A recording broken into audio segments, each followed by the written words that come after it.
আমি আহ্বান জানাবো আমাদের নেতাদেরকে যে নতুন বাংলাদেশ, নতুন রাজনীতির সৃষ্টি হয়েছে।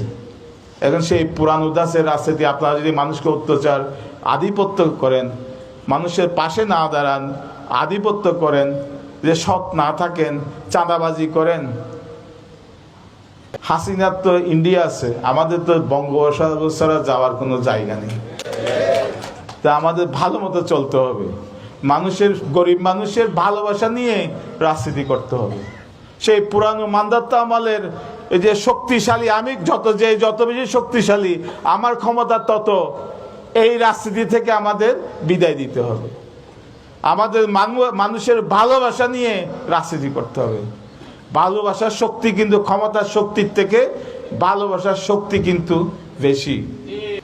ভালোবাসার শক্তিকে কেউ আটকাতে পারে। يا مرحبا